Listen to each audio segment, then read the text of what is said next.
ప్రభుత్వ ఆలోచన ఒకటే అధ్యక్ష, ఏ కార్యక్రమం చేసినా అంటే పెట్టుబడులు తీసుకొచ్చినా కూడా ఒక క్లస్టర్ బేస్డ్ అప్రోచ్ అనేది తీసుకోవాల్సిన అవసరం ఉంది. ప్రధానంగా వర్టికల్ హారిజాంటల్ ఇంటిగ్రేషన్ అనేది అవసరం అధ్యక్ష. ఇక్కడ మా ప్రభుత్వం ఆలోచన ఏంటంటే ఒక ఎకో సిస్టమ్ క్రియేట్ చేయాలి. ప్రత్యేకంగా కర్నూలు పార్లమెంట్కి వచ్చేగాలి ఈరోజు పెద్ద ఎత్తున పెట్టుబడులు కానీ అన్ని కూడా జరుగుతున్నాయి. ఆ ప్రాంతంలో కూడా పెద్ద ఎత్తున పరిశ్రమలు వస్తున్నాయి, అక్రాస్ సెక్టర్స్ వస్తున్నాయి. కనుక ఫోకస్ అప్రోచ్ తీసుకుని ఈ క్లస్టర్ యూనివర్సిటీ కూడా వేరే సబ్జెక్ట్స్ ఇస్తూ కూడా స్పెషలైజేషన్ అనేది చాలా చాలా అవసరం ఉంది అధ్యక్ష. అందుకే అది మేము ఫోకస్ చేస్తాం జరుగుతుంది అధ్యక్ష. ఇంతేకాకుండా బ్యాలెన్స్ పనులు పూర్తి చేసేదానికి 74.5 కోట్ల రూపాయలు అవసరం ఉంది అధ్యక్ష.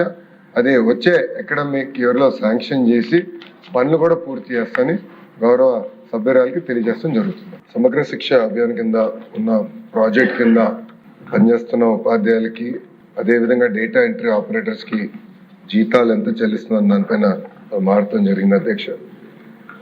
నా దగ్గర ఉన్న సమాచారం మేరకు మేము 4 రాష్ట్రాలతో కంపేర్ చేసాం. ఒకటి ఆంధ్రప్రదేశ్, తెలంగాణ, కేరళ, తమిళనాడు, దక్షిణ భారతదేశంలో ఉన్న రాష్ట్రాలతో మేము కంపారిజన్ చేస్తే ఆంధ్రప్రదేశ్ మనం ఇస్తున్న జీతాలు వన్ ఆఫ్ ద హైయెస్ట్ అధ్యక్ష. నంబర్ 1. నంబర్ 2, గతంలో సుమారుగా 3 నెలలకు ఒకసారి జీతాలు వేసేవారు.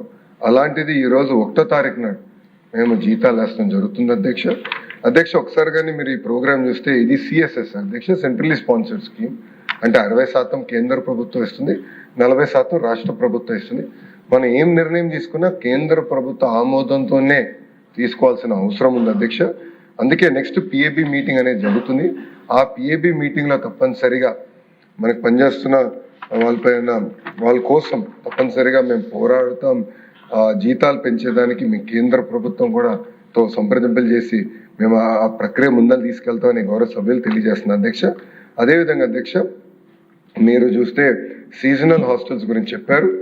తప్పనిసరిగా 100కి 100% అవసరమైన మేరకు సీజనల్ హాస్టల్స్ శాంక్షన్ చేయడానికి ప్రజా ప్రభుత్వం సిద్ధంగా ఉంది అధ్యక్ష. ఇది ఎందుకు చెప్తున్నానంటే అధ్యక్ష, మనం తీసుకునే కొన్ని నిర్ణయాల వల్ల మన జీవితాలు మారుతాయి అధ్యక్ష. నా జీవితం అలా యువగలం నిర్ణయం వల్ల మారింది అధ్యక్ష. ఆలు రాధోని మంత్రాలయంలో నేను పాదయాత్ర చేసినప్పుడు ఆ ప్రాంతం ఎంత వెనుకబడి ఉందో నేను కల్లారా చూశాను అధ్యక్ష. నంద్యాల పార్లమెంట్కి కర్నూలు పార్లమెంట్కి ఎంత డిఫరెన్స్ ఉందో స్వయంగా నేను చూశాను అధ్యక్ష. ఇన్ఫాక్ట్ నిన్న జరిగిన ఎస్ఐపిబిలో కూడా మీరు చూస్తే కర్నూలు పార్లమెంట్కి ప్రత్యేకంగా వస్తున్న పరిశ్రమలకి అదనంగా ఇన్సెంటివ్ కూడా ఈరోజు ప్రజా ప్రభుత్వం వాళ్ళకి ఇస్తుంది అధ్యక్ష.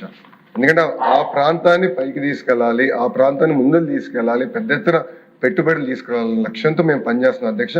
మొన్న జరిగిన డిఎస్సిలో కూడా మీరు ఒక్కసారి చూస్తే కర్నూలు జిల్లాకి ఎక్కువ మంది ఉపాధ్యాయుల పోస్టులు కూడా మేము శాంక్షన్ చేసాం. అయినా కూడా అధ్యక్ష ఈరోజు నేను రివ్యూ చేశాను అధ్యక్ష, లాస్ట్ మినిట్ అధ్యక్ష. ఈరోజు నేను రివ్యూ చేసే హౌస్లోకి వచ్చే ముందర ఇప్పుడు కూడా టీచర్ స్టూడెంట్ రేషియో మన ప్రాంతం కర్నూలు పార్లమెంట్ తక్కువ ఉంది అధ్యక్ష. ఇంత పోస్టులు శాంక్షన్ చేసిన తర్వాత కూడా ఇతర పార్లమెంట్తో పోల్చితే మనం తక్కువ ఉన్నాం అధ్యక్ష. త్వరలో ఎటుకో డిఎస్సి ప్రకటించబోతున్నాం. జాబ్ క్యాలెండర్ కింద మన పార్లమెంట్ కి ప్రత్యేక ఫోకస్ ఇస్తాం, మెరుగైన ఉపాధి అవకాశాలు కల్పిస్తాం. అంతేకాకుండా మీరు చెప్పినట్టు ఆ సీజనల్ హాస్టల్స్ పైన మీరు ఇంకా వివరాలు ఇవ్వండి. 100కి 100% కేటాయించి నడిపించే బాధ్యత ప్రజా ప్రభుత్వం తీసుకుని గౌరవ సభ్యులు తెలియజేస్తున్నారు. క్రైస్తవ ఆస్తులకు సంబంధించిన ప్రభుత్వ నియంత్రణ లేవని చెప్పారు. ఎక్కడైనా అన్యాక్రాంతం జరిగితే అది ప్రభుత్వ దృష్టికి తీసుకొస్తే తగిన అధికారులతో, ఏమంటే ప్రభుత్వం అయితే క్రైస్తవ ఆస్తులు ఇంటర్ఫేర్ కావడం లేదు అధ్యక్ష. ఎందుకంటే వారి సంస్థల నుంచి వ్యతిరేకత వచ్చిన తర్వాత ప్రభుత్వం అందులో జోక్యం చేసుకోవడం లేదు. ఏదైనా కంప్లైంట్స్ వస్తే దాని మీద తగిన జిల్లాలో కలెక్టర్ గారికో లేకుంటే రెవెన్యూ వాళ్ళకి తెలియజేసి దానికోసం ప్రయత్నం చేస్తాం అధ్యక్ష. మేము డైరెక్ట్గా ఇంటర్ఫేర్ కావడం లేదు. రెండవది జెరూసలేం యాత్ర గురించి చెప్పారు సార్. తమరు తెలుసు అధ్యక్ష, ఇప్పుడు ఇజ్రాయెల్లో యుద్ధం జరుగుతూ ఉంది పాలస్తీనాతో. దానివల్ల గత 2 సంవత్సరాల నుంచి కూడా యాత్రికులు పంపలేని దుస్థితి వచ్చింది. దాన్ని మనం ఏం చేయలేని పరిస్థితి వచ్చింది అధ్యక్ష. మూడవది వారి క్రిస్టియన్ భవన్ గురించి చెప్పడం జరిగింది అధ్యక్ష. అవన్నీ చేస్తే జగన్ పేరు ఎందుకు వస్తుంది సార్? ఆయన చేయలేదు కాబట్టి ఆయన జగన్ అన్నారు. క్రిస్టియన్ భవనానికి 2 ఎకరాల ప్రభుత్వం వీళ్ళు కేటాయించి 20 కోట్ల రూపాయలు ముఖ్యమంత్రి చంద్రబాబు నాయుడు గారు ఇచ్చారు. అది ఆన్గోయింగ్ ప్రాజెక్ట్ అధ్యక్ష. 2019 తర్వాత 5 సంవత్సరాలు దాన్ని ఊసు లేదు, పాడు లేదు, 1 రూపాయి ఖర్చు పెట్టలేదు. దాన్ని మళ్ళీ కాబట్టి జగన్ గారు 1 రూపాయి ఆయన క్రిస్టియన్ అని చెప్పుకుంటాడు అధ్యక్ష, నాకైతే తెలియదు. నేనేమో ఆయన క్రిస్టియన్ కాదనుకుంటాడా, ఏదేమైనా కానీ అధ్యక్ష, అది ప్రభుత్వం క్రిస్టియన్స్ మన దేశంలో మనలో అంతర్భాగమైన సోదరులు. వారి క్రిస్టియన్ భవనానికి చంద్రబాబు నాయుడు గారు 20 కోట్ల రూపాయలు ఇచ్చి 2 ఎకరాల స్థలం ఇచ్చిన తర్వాత దానికి తర్వాత కంప్లీట్ చేసే బాధ్యత ఉంది అధ్యక్ష. నేను మొన్ననే చెప్పాను అధ్యక్ష, తమరే ఉన్నారు, డిప్యూటీ చైర్మన్ గారు ఉన్నారు, స్పీకర్ గారు ఉన్నారు. అదే కడపలో హజల్స్ కూడా అదే చేశాడు అధ్యక్ష. ఆయన చేయడు కాబట్టి ఆయన పేరు జగన్ అని పెట్టారు. దాన్ని నన్నేం చెప్పారు అధ్యక్ష. కాబట్టి మన ప్రభుత్వం వచ్చింది, మన బాధ్యత, మన ముఖ్యమంత్రి గారు ఉన్నారు, దాన్ని కంప్లీట్ చేస్తామని చెప్పి గౌరవ సభ్యులకు కూడా తెలియజేసుకుంటాను అధ్యక్ష. మరి చర్చలు కూడా అదే విధంగా అధ్యక్ష, చర్చలు కూడా మేము 2014-19లో 95 కోట్ల రూపాయలు ఇచ్చాము అధ్యక్ష. మరి అదే ఆయన 4,02,12 లక్షలు ఇచ్చాడు అధ్యక్ష. మరి ఎవరికి సార్ ప్రజల మీద అభిమానం ఉంది, క్రైస్తవుల మీద అభిమానం ఉంది. కాబట్టి క్రైస్తవ ఆస్తులు ఎక్కడైనా అక్రమ జరిగితే మీరు మా దృష్టికి తీసుకురండి. తద్వారా మేము కలెక్టర్లకు లేకుంటే ప్రజలకు తెలియజేసి దాని సంరక్షణ, దాన్ని కాపాడడానికి ప్రయత్నం చేస్తామని చెప్పి సభ ద్వారా గౌరవ సభ్యులకు తెలియజేసుకుంటాను. ఈ యొక్క వశిష్ట లెఫ్ట్ ఫ్లడ్ బ్యాంక్ ఏదైతే ఉందో ఇది మన కాటన్ బ్యారేజీ దగ్గర నుంచి అంతర్వేది వరకు అంటే దగ్గర 92 కిలోమీటర్లు ఈ వశిష్ట లెఫ్ట్ ఫ్లడ్ బ్యాంక్ ఉన్నటువంటి పరిస్థితి అధ్యక్ష. ఇందులో గౌరవ సభ్యులు అడిగినట్లుగా ఏదైతే గోపాలపురం టు పి గన్నవరం అంటే 29వ కిలోమీటర్ నుంచి 48వ కిలోమీటర్ మధ్యనున్నటువంటి ఏటుగట్టు పటిష్టతకు చర్యలు తీసుకోమని ఏదైతే గౌరవ సభ్యులు అడిగారో ఈ యొక్క ఏటుగట్టుకు సంబంధించి ఆ రోజు 1986లో, ఎందుకంటే 1986లో మనకి 36 లక్షల క్యూసిక్ల మరి వరద ఆ రోజు రావడం జరిగింది అధ్యక్ష. ఇది లాస్ట్ 100 ఇయర్స్ అంటే గోదావరి లాస్ట్ 100 ఇయర్స్ కానివ్వండి, లేదా 1852లో కాటన్ బ్యారేజీ నిర్మాణం చేసినప్పుడు, ఆనకట్ట నిర్మాణం చేసినప్పటి నుంచి కూడా క్యాలిక్యులేట్ చేసిన ఇది హైయెస్ట్ అధ్యక్ష. అంటే ఇప్పటి వరకు గోదావరి చరిత్రలో 1986లో ఈ యొక్క 36 లక్షల క్యూసిక్లు అనేది హైయెస్ట్. ఆ 36 లక్షల హైయెస్ట్ ని క్యాలిక్యులేట్ చేసి గోదావరి ఏటుగట్టుని పటిష్టపరచడం జరిగింది. అందులో భాగంగానే గౌరవ సభ్యులు అడిగినటువంటి గోపాలపురం టు పి గన్నవరం అనేది ఆ రోజు 2010 సంవత్సరంలోనే ఈ వరదగట్ట ఎత్తును పెంచడం జరిగింది అధ్యక్ష, వెడల్పు కూడా చేయడం జరిగింది. ఏదైతే ఇప్పుడు గౌరవ సభ్యులు దానికి అదనంగా అంటే ఏటుగట్టుగా అయితే మొన్న కూడా 2022లో మనకు 23 లక్షల క్యూసెక్లు వచ్చింది. అప్పుడు కూడా 5-6 ఫీట్ ఆ ఏరియాలో ఇంకా గ్యాప్ కూడా ఉంది అనేటువంటి పరిస్థితి కూడా ఇరిగేషన్ అధికారులు చెప్పడం జరిగింది అధ్యక్ష. అయితే గౌరవ సభ్యులు అడిగినట్లుగా దాని మీద ఇంకా గ్రావెల్ కానీ బీటీ కానీ ఇతరత్ర రవాణా మార్గానికి సంబంధించి ఏటుగట్టు మీద ఏదైతే సౌకర్యాలు ఏర్పాటు చేయమని చెప్పడం జరిగిందో తప్పనిసరిగా వాటిని పరిశీలించి ఇరిగేషన్ అధికారుల దృష్టికి తీసుకెళ్లి దానికి సంబంధించిన ఎస్టిమేషన్స్ ప్రిపేర్ చేసి ఆర్థిక శాఖ అనుమతులు తీసుకుని ముందుకెళ్తామని చెప్పి మీ ద్వారా తెలియజేస్తున్నాను అధ్యక్ష. సైబర్ నేరాలు అరికట్టడానికి ప్రభుత్వం సైబర్ నేరాలు అరికట్టడంలో మౌలిక సదుపాయాలు బలోపేతం చేయడం, ప్రతి జిల్లాలో సైబర్ క్రైమ్ పోలీస్ స్టేషన్ ఏర్పాటుతో పాటు సైబర్ నేరాల నివారణ, దర్యాప్తు, ప్రాసిక్యూషన్ మరియు అంతర్గత ఏజెన్సీ సమన్వయాన్ని నిర్వహించడానికి ప్రత్యేక రాష్ట్ర స్థాయి సైబర్ వర్టికల్ వింగ్ ను ప్రతిపాదించడమైంది అధ్యక్ష. అదేవిధంగా పౌరులకు ఆర్థిక పరమైన మోసపూరిత నిర్వహణ, సైబర్ నేర బాధితులు 24/7 అందుబాటులో ఉన్న 1930 హెల్ప్ లైన్ మరియు నేషనల్ సైబర్ క్రైమ్ రిపోర్టింగ్ పోర్టల్ను ఉపయోగించి తమ ఫిర్యాదులు నమోదు చేసుకోవచ్చు. దీని ఫలితంగా ఫిర్యాదులను చేయటం మరియు బ్యాంకులో మోసపూరిత మొత్తాలను వెంటనే నిలిపివేయడం జరుగుతుంది అధ్యక్ష. అదేవిధంగా పోలీస్ సిబ్బంది ఐఐటి చెన్నై మరియు ఐఐటి కొట్టాయంలో సైబర్ కమాండో శిక్షణ పొందడం జరిగింది. కెపాసిటీ బిల్డింగ్ కూడా చేసుకుంటున్నాం డిపార్ట్మెంట్ తరఫున. పోలీస్ దళాల ఆధునికీకరణ నిధుల క్రింద 2 కోట్ల విలువైన అధునాతన సైబర్ ఫోరెన్సిక్ సాధనాలను కూడా సేకరించడం జరిగింది. ప్రత్యేకంగా ప్రజల అవగాహన గురించి ప్రత్యేకమైన దృష్టి పెట్టి ప్రజా అవగాహన కార్యక్రమాలు కూడా ఏర్పాటు చేయడం జరుగుతుంది. ఉగ్రవాదులు కానీ తీవ్రవాదులు కానీ కంటికి కనిపిస్తారు కానీ సైబర్ నేరగాలు కంటికి కనిపించిన శత్రువుల ఈరోజు చాప కింద నీరులాగా మాక్సిమం అంతా పాకే పరిస్థితి కూడా వచ్చింది అధ్యక్ష. ఇందులో అధ్యక్ష మనం భయపడాల్సింది, కొంచెం బాధపడాల్సింది ఏంటంటే ఈ సైబర్ నేరాల్లోని విక్టిమ్స్ అందరూ కూడా బాగా చదువుకున్న వాళ్ళు, వెల్ ఎడ్యుకేటెడ్, ఐఏఎస్లు, ఐపీఎస్లు, రిటైర్డ్ ఆఫీసర్స్, ఇలాంటి వాళ్ళందరూ కూడా ఇందులో విక్టిమ్స్గా ఉండటం అనేది కూడా నిజంగా చాలా బాధాకరమైన పరిస్థితి అధ్యక్ష. ఎందుకంటే సైబర్ నేరాలకు మేము లిస్టు చూసుకొని ఒకసారి క్రానలాజికల్గా అంతా మేము చెక్ చేసుకుంటే అందులో మోస్ట్ ఆఫ్ బాగా వెల్ ఎడ్యుకేటెడ్ ఇందులో ఉంటున్నారు. నెక్స్ట్ ఆఫ్ ఇందాక మేడం గారు చెప్పినట్టుగా విలేజెస్లో కూడా అధ్యక్ష చాలా మంది ఏంటంటే 10th క్లాస్ చదువుకొని, ఇంటర్మీడియట్ చదువుకొని ఉద్యోగ అవకాశాలు లేక ఉండేటప్పుడు వాళ్ళకి ఒక రకమైన ఎర వేస్తారు అధ్యక్ష. మీకు 10th క్లాస్కే పలానా విదేశాల్లో ఉద్యోగాలు ఇస్తామని, ఇలాంటి ఉద్యోగాలు ఇస్తామని చెప్పి కొంతమందిని మయన్మార్, థాయిలాండ్ అలాంటి చోట్లకి తీసుకెళ్తున్నామని తీసుకెళ్లి ఈ థాయిలాండ్కి మయన్మార్కి మధ్యలో ఒక కేకే పార్క్ అని చెప్పేసి ఎస్టాబ్లిష్ అయింది అధ్యక్ష. అక్కడికి తీసుకెళ్లి వీళ్ళకి ఉద్యోగాలు ఇస్తున్నామని చెప్పి సైబర్ క్రిమినల్స్ గా మార్చే పరిస్థితి కూడా కనిపిస్తా ఉంది. రీసెంట్ గా మన ఆంధ్రప్రదేశ్ నుంచి దగ్గర 110 మంది వాళ్ళని కూడా మనం రెస్క్యూ చేసి మన కేంద్ర మంత్రి రామ్మోహన్ నాయుడు గారు సారథ్యంలో ఇక్కడ కూడా తీసుకురావడం జరిగింది అధ్యక్ష. ఎస్పెషల్లీ ఇందాక మనం మాట్లాడుకుంటున్న అధ్యక్ష, ఒకసారి ఇక్కడ ఏమవుతుందంటే మెయిన్ సైబర్ క్రైమ్ కి సంబంధించి అవగాహన అయితే చాలా క్లియర్ గా అవసరం అవుతుంది అధ్యక్ష. ఈ అవగాహన కార్యక్రమాలు ఏర్పాటు చేయడానికి ప్రత్యేకంగా సైబర్ పోలీస్ డిపార్ట్మెంట్ వాళ్ళు, ముఖ్యంగా మన కూటమి ప్రభుత్వం వచ్చిన తర్వాత దగ్గర 1596 అవేర్నెస్ ప్రోగ్రామ్స్ క్రియేట్ చేశాం అధ్యక్ష. వీటితో పాటు 1930 ఒక హెల్ప్ లైన్ నెంబర్ 24/7 పనిచేస్తుంది. ఎక్కడైనా ఎటువంటి సైబర్ నేరాలు జరిగాయి అన్న ఇన్ఫర్మేషన్ వచ్చిన వెంటనే 1930 నెంబర్కి కనుక కాల్ చేస్తే ఇమీడియట్గా వాళ్ళు రెస్పాండ్ అయితే కనుక కొంతమేరకు మనం డ్యామేజ్ని, కొంతమేరకు మనం ఆ ధనాన్ని కూడా రికవరీ చేసుకునే పరిస్థితి ఉంటుంది. కాకపోతే వీళ్ళు ఒక భయం క్రియేట్ అవుతుంది అధ్యక్ష. డిజిటల్ అరెస్ట్లు అని చెప్పి ఒక పక్క ఓటీపీలని, కేవైసీలని, జాబ్ ఇప్పిస్తామని, ఇంకా రకరకాల ఆఖరికి మహిళల్ని కూడా ఎరవేసి ఈ సైబర్ క్రైమ్స్ లో కూడా ఇన్వాల్వ్ చేసే పరిస్థితులు కూడా కనిపిస్తున్నాయి అధ్యక్ష. అంటే ఇంచుమించుగా అధ్యక్ష మనం చూసుకుంటే ఈ డిజిటల్ అరెస్ట్ అని చెప్పి చాలా పెద్ద వ్యక్తుల్ని కూడా ఒక రూమ్ కే బందీ చేసేసి వాళ్ళ ఆ భయానికి సగానికి సగం చాలా మంది డబ్బులు ఇచ్చే పరిస్థితి వస్తుంది అధ్యక్ష. ఇంకొక పరంగా ఎందుకంటే మీరు అడిగారు, ఇది చెప్పాల్సిన బాధ్యత ఉంది కాబట్టి ఒక నిమిషం ఎక్స్ట్రా అనేది తీసుకుని చెప్పాలని అనుకున్నా అధ్యక్ష. చాలా మంది ఏం చేస్తుంటారంటే బిజినెస్ టిప్స్ ఇస్తామని చెప్పి దానికి కూడా డబ్బులు విపరీతంగా కట్టించుకుని తిరిగి ఇవ్వలేని పరిస్థితులు కూడా ఉన్నాయి అధ్యక్ష. ఇది మీరు అన్నట్టుగా చాలా పెద్ద సబ్జెక్టు. దీని మీద అవగాహన అనేది కంపల్సరీగా ప్రతి ఒక్కరికి కావాలి. దాని మీద గౌరవ ముఖ్యమంత్రి గారు ప్రత్యేకంగా దృష్టి పెట్టి ఈ సమస్యను అతి త్వరితగతిన పరిష్కరించాలనే ఉద్దేశంతోనే ప్రతి జిల్లాలోని కూడా సైబర్ క్రైమ్ పోలీస్ స్టేషన్స్ ఉండాలి, సైబర్ క్రైమ్ ఎస్టాబ్లిష్మెంట్ కూడా పెంచాలనే ఉద్దేశంతో 26 జిల్లాలకి సైబర్ క్రైమ్ పోలీస్ స్టేషన్స్ ఏర్పాటు చేయడానికి ఈ రోజు మనకి ప్రతిపాదన కూడా ఉంది అధ్యక్ష. అది యాజ్ ఎర్లీ యాజ్ పాసిబుల్ ఇవ్వడం జరుగుతుంది అధ్యక్ష. ప్రత్యేకంగా ఈ కెపాసిటీ బిల్డింగ్ అధ్యక్ష, ఇప్పుడు ఎందుకంటే ఇప్పుడు ఉన్న పోలీస్ డిపార్ట్మెంట్ వాళ్ళకి కూడా కెపాసిటీ బిల్డింగ్ అవసరం. ఇప్పుడు ఏదైతే కానిస్టేబుల్ ట్రైనింగ్ పొజిషన్లో అవునాయండి, పోలీస్ ట్రైనింగ్స్లో అవునాయండి, కంపల్సరీగా 1 month కోర్సు ఈ కెపాసిటీ బిల్డింగ్ మీద పెట్టి సైబర్ నేరాలను ఎలా అరికట్టడానికి ఒక అవగాహన కార్యక్రమాలు కూడా ఏర్పాటు చేస్తున్నాం.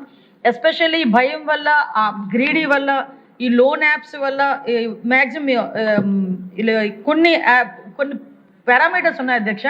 వాటిల్లోనే ఎక్కువగా ఈ సైబర్ క్రైమ్ అనేది ఎక్కువగా జరుగుతుంది. కంపల్సరీగా ఈ ఎన్డీఏ ప్రభుత్వం మనకి కంపల్సరీగా ఈ సైబర్ నేరాలు అరికట్టడంలో ఒక పక్కా ప్రణాళికతో ముందుకెళ్తున్నాం అధ్యక్ష. ఇప్పటికి మనం 2025లో అక్టోబర్ నెలని సైబర్ క్రైమ్ అవగాహన మంత్ కింద కూడా మనం ఏర్పాటు చేసి ప్రత్యేకంగా 1 month కూడా కార్యక్రమాలు ఏర్పాటు చేసుకున్నాం అధ్యక్ష. ఇవే కాకుండా అధ్యక్ష ప్రత్యేకంగా ఈ సైబర్ నేరాలని, అదేవిధంగా సోషల్ మీడియాని కొంతమేరకు మనం రిస్ట్రిక్ట్ చేయడానికి ఈ మధ్యన ఒక జీవోఎం కూడా ఏర్పాటు చేసుకోవడం జరిగింది. మన నారా లోకేష్ గారు, మన మంత్రివారి నారా లోకేష్ గారి ఆధ్వర్యంలో మన పార్థసారథి గారు, సత్యకుమార్ యాదవ్ గారు, అదేవిధంగా మనోహర్ గారు, నేను కలిపి ఒక మన మీటింగ్ కూడా ఏర్పాటు చేసుకోవడం జరిగింది అధ్యక్ష. ఆల్రెడీ 2 మీటింగ్లు అయినాయి. ఆ 2 మీటింగ్స్ అయిన తర్వాత కంక్లూషన్కి వచ్చి as early as possible cyber crime నేరాల మీద అరికట్టడంలో గవర్నమెంట్ ఎప్పుడు చిత్తశుద్ధితో ఉంది. ప్రజలందరూ కూడా అవగాహన కల్పించుకోవాలి. ముఖ్యంగా ప్రజాప్రతినిధులు కూడా ప్రజలకు అవగాహన కల్పించడంలో సహాయ సహకారాలు అందించాలని మనస్ఫూర్తిగా కోరుకుంటున్నాను అధ్యక్ష. సార్, ఈ ప్రభుత్వం అధికారంలోకి వచ్చిన తర్వాత ఇప్పుడు దాకా 3 డిస్కమ్స్లో కలిపి 1,02,538 మందికి వ్యవసాయ కనెక్షన్లు ఇచ్చాం సార్. ఇందాక పెద్దలు రామకృష్ణ గారు అడిగినట్టు ఇంకా 46,000 కనెక్షన్స్ పెండింగ్లో ఉన్నాయి. ఇవన్నింటిలో కూడా వ్యవసాయ సీజన్ ఉంది కాబట్టి కొద్దిగా స్లో అయింది. వ్యవసాయ సీజన్ అయిపోయిన తర్వాత ఇమీడియట్గా కూడా వాటిని టేకప్ చేసి ఈ 46,000 కనెక్షన్స్ మళ్ళీ వ్యవసాయ సీజన్ స్టార్ట్ అయ్యే లోపల రైతులకు అందిస్తామని చెప్పి మీ ద్వారా సభ్యులకు తెలియజేస్తా ఉన్నాం సార్. అదే కాకుండా ప్రభుత్వం వ్యవసాయానికే కాకుండా యాక్వా సంబంధించి రిజిస్ట్రేషన్ అయిన వాళ్ళందరికీ కూడా ₹1.5 విద్యుత్ ఇవ్వాలనేది ఈ ప్రభుత్వం నిర్ణయించింది. అదేవిధంగా కాకుండా ఈ సంవత్సరం ఏప్రిల్ నుంచి వీవర్స్కి 200, 500 యూనిట్లు ఉచితంగా ఇవ్వాలి, అట్లనే సెలూన్స్కి కూడా ఇవ్వాలనే దాన్ని కూడా ఈ ప్రభుత్వం నిర్ణయించింది. ఇవన్నిటిని కూడా ఏప్రిల్ మాసం నుంచి అందరికి కూడా అందుబాటులోకి వచ్చే విధంగా తీసుకొస్తాము. అదే కాకుండా ఇందాక పిఎం సూర్య గారి గురించి ఫెడరల్ లెవెల్లో ఏదైనా విద్యుత్ ప్లాంట్లు పెట్టే అవకాశం ఏదన్నా ఉందా అని చెప్పి మంత్రి మన రామకృష్ణ గారు అడిగారు సార్. సభ్యులు లాసులు తగ్గించడానికి డే టైము పవర్ 9 గంటలు రైతులకు అందించడం కోసం ఈ కార్యక్రమం చేపడుతున్నాం సార్. ఇప్పటిదాకా దాదాపు దీనివల్ల 3.09 యూనిట్కి మనం తీసుకుంటున్నాం సార్. ఇప్పుడు యూనిట్కి 7 రూపాయలు పడుతుంది. మనం 3 రూపాయలకే సోలార్ దగ్గర కింద ఎక్కడైతే సబ్స్టేషన్స్ లెవెల్లో 11 kV లైన్స్ ఉన్నాయో అక్కడే సోలార్ ప్లాంట్లు పెట్టడం వల్ల దాదాపు 25 సంవత్సరాల పాటు ఒకే విధంగా ఈ టారిఫ్ ఉంటుంది. కానీ మనం రెగ్యులర్ పవర్ వచ్చేసరికి 4% చొప్పున పెరిగే అవకాశం ఉంది సార్. తద్వారా చాలా ఆదాయం అవుతుంది. ఇప్పుడు డిస్కౌంట్స్ వారిగా యాన్యువల్గా 220 మెగావాట్లు 140 కోట్లు ఆదా అవుతుంది సార్. దీనివల్ల ప్లాంట్లు పెట్టడం వల్ల, సోలార్ ప్లాంట్లు ఫీడర్ లెవెల్లో పెట్టడం వల్ల. అట్లానే 476 కోట్లు మొత్తం మీద మూడు డిస్కౌంట్స్ మీద ఇంత పెద్ద ఎత్తున ఆదా అవుతుంది సార్. మొత్తం డిస్కౌంట్స్ కు ఎస్టిమేషన్ యాన్యువల్ సేవింగ్స్ 663 కోట్ల నుంచి 2288 కోట్లు ఆదా ఈ 11 kV 33 kV సబ్స్టేషన్స్ దగ్గర మనం సోలార్ ప్లాంట్లు పెట్టడం వల్ల ఇంత పెద్ద మొత్తమైన ఆదా అవుతుంది సార్. ఇప్పుడు 2026-27కి దాదాపు 3 డిస్కమ్స్ కలిపి 1035 మెగావాట్లు మనం టెండర్లు పిలిచాము. ఈ సమ్మర్లో వాటిని కూడా భూసేకరణ జరుగుతుంది. వాటిని కూడా ఈ సమ్మర్లో స్టార్ట్ చేసి మొత్తం కూడా పూర్తి చేస్తాం సార్. ఇంకా 2028, 2028, 29కి 2029-30కి ఇంకా 4000 మెగావాట్లు లక్ష్యంగా ఈ ప్రభుత్వం పనిచేస్తాం సార్. ఇవన్నీ కనుక చేస్తే కనుక వ్యవసాయ రంగం నాణ్యమైన విద్యుత్తుని డే టైం లాసులు తగ్గించుకుంటూ అదేవిధంగా 9 గంటలు వ్యవసాయదారులకి పగలపోటే వ్యవసాయదారులకు విద్యుత్ ఇవ్వడానికి ఉపయోగపడుతుంది సార్. పాత ఎడ్లలంక గ్రామం అవనగడ్డ మండలం ఎడ్డలంక పంచాయతీలో 257 కుటుంబాలతో ఉన్నటువంటి గ్రామం అధ్యక్ష. ఈ పాత ఎడ్లలంక గ్రామం ఈ కృష్ణానదికి సంబంధించినటువంటి 2 పాయల మధ్య ఉన్నటువంటి పరిస్థితి అధ్యక్ష. అందులో ప్రధానంగా ఇది సముద్ర మట్టానికి కూడా 6 మీటర్ల ఎత్తులో ఉన్నటువంటి పరిస్థితి. ఏదైతే ఈ యొక్క పాత ఎడ్లలంక గ్రామం సంబంధించి 2019 నుండి కూడా ఈ కోత ఎక్కువగా గురవుతున్నటువంటి పరిస్థితి అధ్యక్ష. ఎందుకంటే ఏదైతే యొక్క కృష్ణా నది ప్రవాహ మార్గం దిశ మార్చుకోవడం ద్వారా డైరెక్ట్ గా ఈ యొక్క పాత ఎడ్లలంక గ్రామానికి సంబంధించినటువంటి ల్యాండ్ మీద ఇది మరి ప్రెజర్ ఇవ్వడంతో అక్కడ కోతకు గురవుతున్నటువంటి మాట వాస్తవం అధ్యక్ష. మొన్న కూడా 2024లో కృష్ణా నదికి 11.47 లక్షల క్యూసిక్ల హైయెస్ట్ మొన్న ఏదైతే వరద నీరు వచ్చినటువంటి సందర్భంలో ఈ యొక్క కోత కూడా ఎక్కువ గురైనటువంటి పరిస్థితి. ఈ రోజు చూసినట్లయితే 2-3 లక్షల వరద నీరు వచ్చినా కూడా ఈ పాత ఎడ్లలంక గ్రామం మరి కోతకు గురవుతున్నటువంటి పరిస్థితి. అందులో భాగంగానే గౌరవ సభ్యులు చెప్పినట్లుగా 310 ఎకరాలు అదేవిధంగా 200 మీటర్లు లోనికి చొచ్చుకుని వచ్చినటువంటి పరిస్థితి కృష్ణానది ఈ పాత ఎడ్లలంక గ్రామంలో ఉన్నటువంటి పరిస్థితి అధ్యక్ష. ఈ యొక్క పరిస్థితిని దృష్టిలో పెట్టుకునే గౌరవ సభ్యుల యొక్క రిక్వెస్ట్ ప్రకారమే మొన్న 2025 అక్టోబర్లో ఒక 3-man కమిటీని కూడా ఈ సమస్య పరిష్కారం కోసం ఇవ్వడం జరిగింది అధ్యక్ష.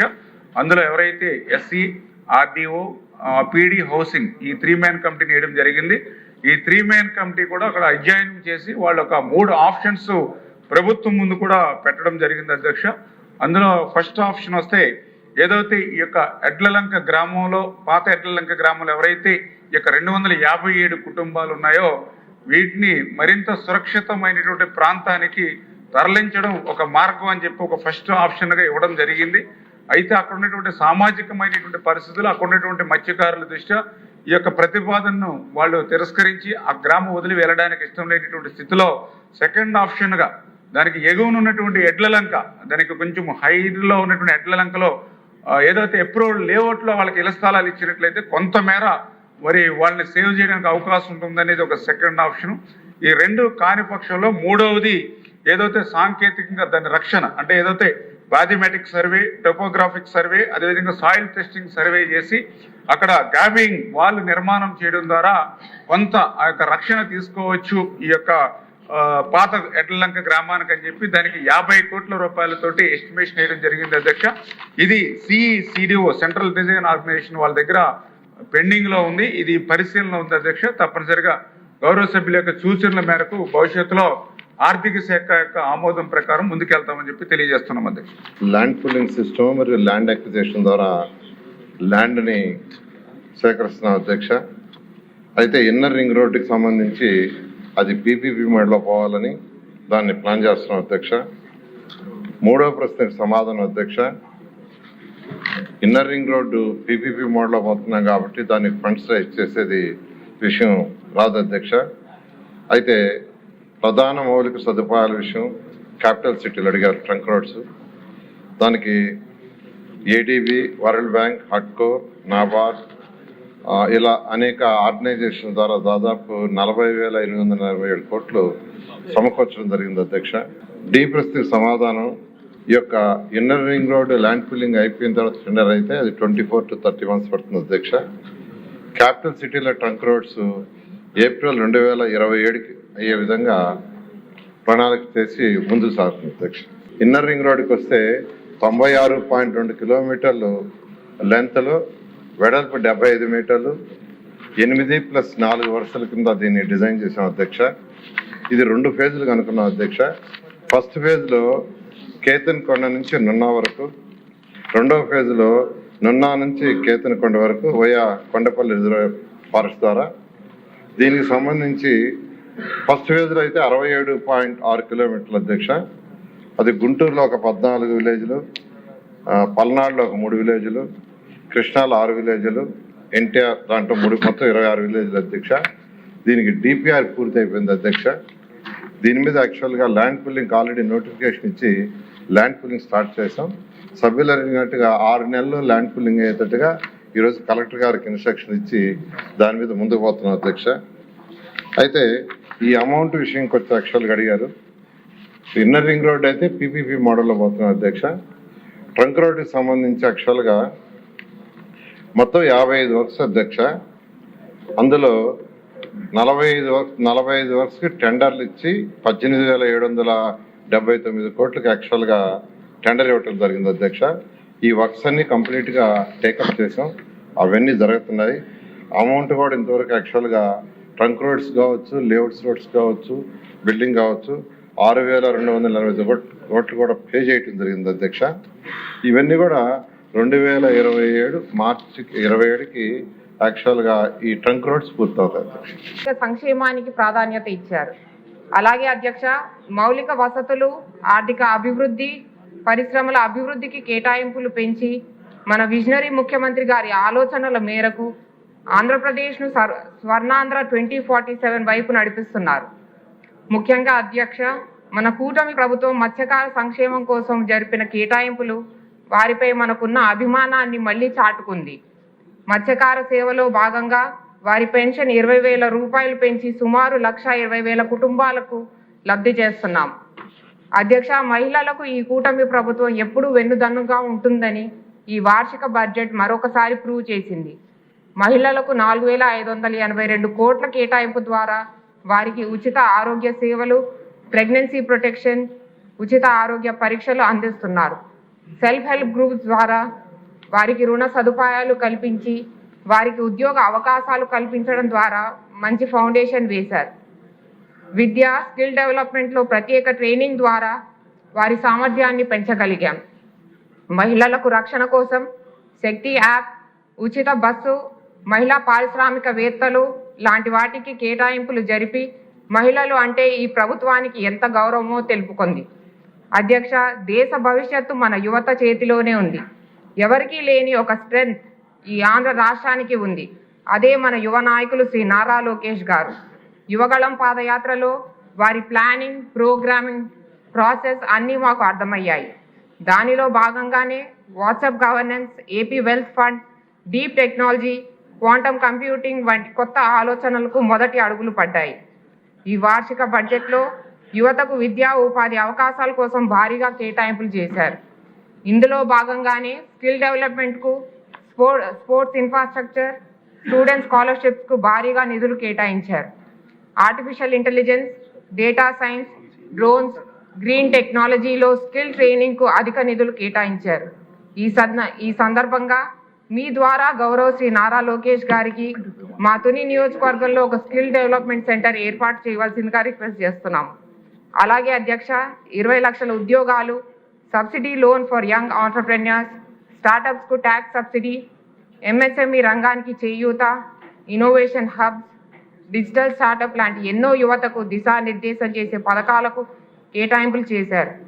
ఈజ్ ఆఫ్ డూయింగ్ బిజినెస్ నుండి స్పీడ్ ఆఫ్ డూయింగ్ బిజినెస్ వైపుకి ఆంధ్ర రాష్ట్రం పరుగులు పెడుతోంది. అధ్యక్ష, చివరగా ఒక నాయకుడు కేవలం పాలన చేయడమే కాదు, భవిష్యత్తును ఊహించి ప్రజల జీవితాలను మార్చే దిశగా అడుగులు వేయాలి.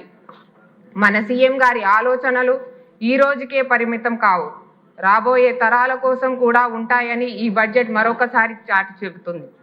రైతు సంక్షేమం నుండి మహిళా సాధికారత వరకు, యువత అభివృద్ధి నుండి పరిశ్రమ అభివృద్ధి వరకు, సామాజిక న్యాయం నుండి సాంకేతిక ఉన్నతి వరకు ప్రతి రంగంలో ఆయన చూపుతున్న నాయకత్వం మన రాష్ట్ర ప్రజల అభ్యున్నతి కోసమే. 1995-2004 వరకు నాడు సీఎంగా చేపట్టిన ఎన్నో కార్యక్రమాలు, ముఖ్యంగా ఐటీ రంగంలో చేసిన అభివృద్ధి యొక్క ఫలాలు ఆ దశాబ్దంలో ఇంజనీరింగ్ టెక్నాలజీలో డిగ్రీలు చేసిన వారందరికీ మంచి భవిష్యత్తునిచ్చింది. మనందరము కూడా ఆ దార్శనికుడి దూరదృష్టి వల్ల లాభం పొందిన వాళ్ళమే. అలాగే ఇప్పుడు వారు చేస్తున్న కార్యక్రమాలు భావితరానికి బంగారు బాటలు. ఇటువంటి సీఎం గారు మనకు ఉండటం మన రాష్ట్రాలు ప్రజలు చేసుకున్న అదృష్టం. మన సీఎం గారికి నా హృదయపూర్వక పాదాభివందనాలు తెలియజేసుకుంటూ 5 కోట్ల ఆంధ్రుల ఆత్మగౌరవ పునర్నిర్మాణానికి మన ప్రభుత్వం ప్రతిపాదించిన ఒక చారిత్రాత్మక సంకల్ప పత్రం అధ్యక్ష. ఇది కేవలం పద్దుల పుస్తకం కాదు, ఆంధ్రప్రదేశ్ ప్రగతిని నిర్దేశించే దిక్సూచి.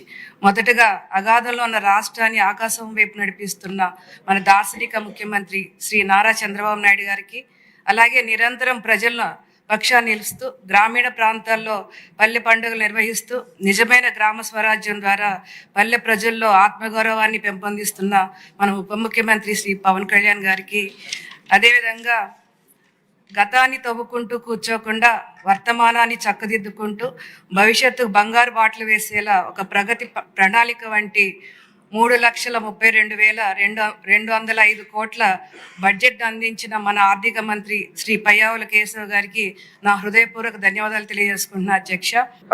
ఈ బడ్జెట్ ప్రజల ఆకాంక్షలకు అనుగుణంగా అభివృద్ధి సంక్షేమంతో రాష్ట్రాన్ని పరుగులు పెట్టించే విధంగా రూపొందించబడింది అధ్యక్ష. రానున్న ఆర్థిక సంవత్సరానికి 3,32,205 కోట్లతో బడ్జెట్ని ప్రతిపాదించారు అధ్యక్ష. స్వర్ణాంధ 2047 లక్ష్యంతో ఈ బడ్జెట్ని ప్రతిపాదించి, ఈ బడ్జెట్ ఇటు ఉత్తరాంధ్ర నుంచి రాయలసీమ వరకు కూడా ప్రజల జీవితాల్లో గొప్ప మార్పు తీసుకురావడమే ఈ బడ్జెట్ యొక్క ముఖ్య ఉద్దేశం అని చెప్పక తప్పదు అధ్యక్ష. అలాగే రాష్ట్రం ముందంజలో ఉండాలంటే ఉద్యోగస్తుల పాత్ర కూడా చాలా కీలకమైనది అధ్యక్ష. అందులో భాగంగా రాష్ట్ర ప్రభుత్వ ఉద్యోగులకు మరింత సులభమైన, పారదర్శకమైన, వేగవంతమైన సేవలు అందించే దిశగా ఆంధ్రప్రదేశ్ ప్రభుత్వం కీలక నిర్ణయం తీసుకుంది అధ్యక్ష. నోబెల్ ప్రైజ్ గెలుచుకున్న తొలి భారత ఆర్థికవేత్త అమర్సేన్ మాటల్లో ఆర్థికాభివృద్ధి అంటే కేవలం సంఖ్యలో పెరుగుదల కాదు, ప్రజలకు లభించే అవకాశాల విస్తరణ అని. అందుకే బడ్జెట్ అనేది ఆదాయ ఖర్చుల లెక్కలు మాత్రమే కాదు అధ్యక్ష, ప్రజల జీవన ప్రమాణాలని ఎలా మెరుగుపరచాలి, రాష్ట్ర భవిష్యత్తును ఎలా బలోపేతం చేయాలన్న ప్రభుత్వ సంకల్పానికి ప్రతిబింబం ఈ బడ్జెట్ అధ్యక్ష. ఎన్నికల ద్వారా ప్రభుత్వాలు మారొచ్చు, కానీ బడ్జెట్లు మాత్రం రాష్ట్రాల భవిష్యత్తుని నిర్మిస్తామా లేకపోతే మైనస్ చేయటం చేసే పరిస్థితి అధ్యక్ష. ఎందుకంటే బడ్జెట్ అనేది లెక్కల పుస్తకం కాదు అధ్యక్ష, ఇది ప్రభుత్వ ప్రాధాన్యతలకు అర్థం. రాష్ట్రం ఏ దిశగా ప్రయాణం చేయాలన్నా, దిశానిర్దేశం చేయాలన్నా రాబోయే తరాలపై తీసుకునే బాధ్యత ఇది అధ్యక్ష. 2019 నుంచి 24 వరకు వాళ్ళు ప్రవేశపెట్టిన 4 బడ్జెట్లు ఈ రాష్ట్రాన్ని అంధకారంలో నెట్టినాయి అధ్యక్ష.